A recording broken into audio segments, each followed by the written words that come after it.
On a tous cette impression de toujours courir après le temps. Mais et si le vrai problème, c'était pas le manque de temps, mais plutôt la façon dont on s'en sert? Aujourd'hui, on va décortiquer un peu tout ça et voir la gestion du temps non pas comme une contrainte de plus, mais vraiment comme un super pouvoir pour reprendre le contrôle. Et pour planter le décor, rien de tel que les mots de Randy Pausch. C'est un prof d'informatique qui a donné une conférence devenue mythique juste après avoir appris qu'il ne lui restait que quelques mois à vivre. Et ce qu'il dit, ça nous percute de plein fouet. Ça nous rappelle l'enjeu, le vrai. Quand l'horloge tourne, comment on fait pour que chaque seconde compte? Et voilà, on arrive au cœur du sujet. Au fond, c'est simple, pensez-y une seconde. L'argent, on peut en perdre, en gagner, ça circule. Mais le temps, c'est une autre histoire. Chaque minute qui passe, elle est partie pour de bon. C'est la seule ressource qu'on ne peut jamais récupérer. Du coup, la façon dont on choisit de le dépenser, c'est littéralement la décision la plus importante de notre vie. Bon, maintenant qu'on a bien compris l'enjeu, la question c'est, concrètement, on fait comment? Eh bien, tout commence par un principe fondamental, peut-être le plus important de tous, d'abord faire les bonnes choses. Et cette citation de Pausch, elle est juste parfaite pour ça. On confond tout le temps être occupé et être productif. Il y a une différence énorme entre l'efficience, bien faire les choses, et la pertinence, faire les bonnes choses. Et c'est la pertinence qui doit passer en premier, toujours. Franchement, à quoi ça sert d'envoyer 50 emails impeccables en 1 heure si aucun de ces emails ne vous fait avancer sur votre projet le plus important? Alors pour faire ce tri justement, il y a un outil génial, la matrice d'Eisenhower. C'est simple, ça divise toutes nos tâches en 4 boîtes. Le quadrant 1, c'est l'urgent et l'important, en gros c'est l'incendie à éteindre. Le quadrant 2, c'est le non-urgent mais important. Là, c'est le travail de fond, la stratégie, bref, ce qui construit l'avenir. Le quadrant 3, c'est l'urgent mais pas important, typiquement les interruptions. Et enfin, le quadrant 4, là c'est les distractions pures, le scrolling sans fin sur les réseaux sociaux. Et là, attention, voici le secret, le truc contre-intuitif. Une fois qu'on a géré les urgences du cadran 1, notre réflexe, c'est de sauter sur le cadran 3, les petites urgences des autres. Grosse erreur. La clé, c'est de passer du 1 directement au 2, au travail de fond. Pourquoi? Parce que c'est en passant du temps dans ce cadran 2 qu'on empêche les futures crises d'arriver. En gros, on arrête d'être un pompier qui court partout et on devient un architecte qui construit sur du solide. D'accord, on sait maintenant ce qu'il faut prioriser. Mais la question suivante, c'est comment on s'y met concrètement? Alors, il n'y a pas de solution miracle, mais plutôt une sorte de boîte à outils dans laquelle on peut piocher. Voyons quelques techniques populaires. Alors là, on a un peu 2 écoles qui s'opposent. D'un côté, la fameuse technique « avaler les crapauds ».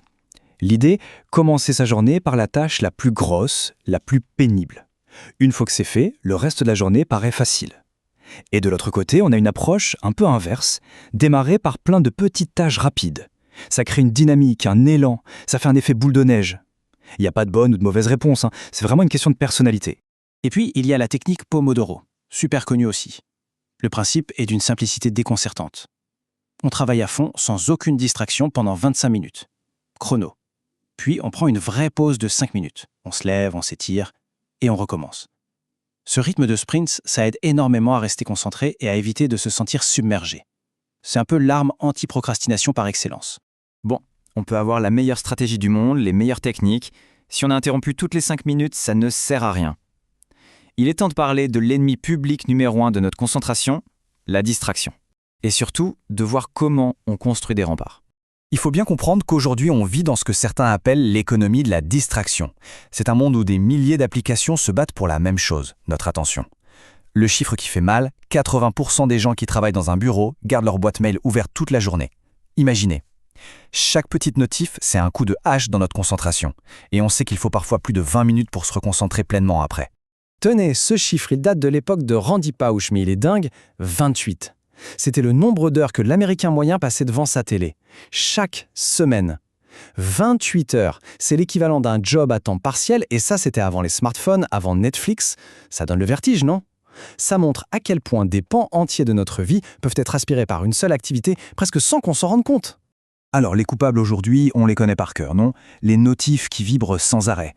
Le fait de sauter d'une application à l'autre parfois des dizaines de fois par heure. Et puis surtout, il faut qu'on en finisse avec ce mythe du multitâche. C'est faux. Le cerveau humain ne sait pas faire plusieurs choses complexes en même temps. Il ne fait que basculer très vite de l'une à l'autre et à chaque fois, on perd en efficacité. Heureusement, face à ça, on n'est pas sans défense, loin de là. Les solutions sont souvent très simples. Déjà, couper les notifications. C'est radical, mais ça marche. Ensuite, le task batching. On regroupe toutes les tâches similaires. Par exemple, on ne regarde ses mails que 2 fois par jour. Et le plus important, on bloque des créneaux dans son agenda pour du deep work, du travail de fond où personne ne peut nous déranger. Et un petit truc tout bête, ranger son bureau. Ça libère une clarté mentale incroyable. Maintenant, attention. La gestion du temps, ce n'est pas juste une bataille contre nos téléphones. C'est aussi, et peut-être même surtout, une question de relation avec les autres. Le côté humain est absolument crucial. Et là, il y a 3 compétences qui sont de véritables super-pouvoirs. D'abord, apprendre à dire non. Pas un non méchant, mais un non qui protège nos priorités. Ensuite, déléguer efficacement. Ça ne veut pas dire se débarrasser des tâches qu'on n'aime pas, ça veut dire faire confiance et donner la responsabilité à quelqu'un d'autre. Et enfin, un conseil étonnant de poche, écrire des mots de remerciement à la main. Ça prend 2 minutes, mais à l'heure du tout numérique, l'impact est décuplé. Cette phrase, elle est tellement simple et tellement puissante. Ce ne sont pas des vacances si on lit ses mails. La vraie déconnexion, c'est pas un luxe, c'est une nécessité pour recharger les batteries. Si le cerveau ne débranche jamais complètement, on ne se repose jamais vraiment. Et c'est peut-être ça la base de l'équilibre entre la vie pro et la vie perso. Ok, on a vu le pourquoi, le comment, les outils, le côté humain. On a pas mal de pièces du puzzle. Maintenant, il est temps de tout rassembler et de se poser la question, quel est le tout premier pas ? Et ce premier pas, il commence par comprendre la finalité de tout ça. C'est peut-être l'idée la plus importante. Le but, ce n'est pas juste de cocher plus de cases sur une to-do list. Le vrai objectif, c'est d'être plus heureux, moins stressé et surtout plus présent pour les choses et les gens qui comptent vraiment pour nous. Et on termine sur ce défi lancé par Randy Pausch lui-même. Parce que l'idée, c'est pas juste d'écouter et d'hocher la tête, c'est de passer à l'action. Alors la question finale, ce n'est pas « qu'est-ce que j'ai appris ?», mais plutôt « dans 30 jours, qu'est-ce que j'aurais changé ?» C'est ça la vraie mesure du succès. Après tout, le temps, c'est la seule chose qu'on a. À nous de le faire compter.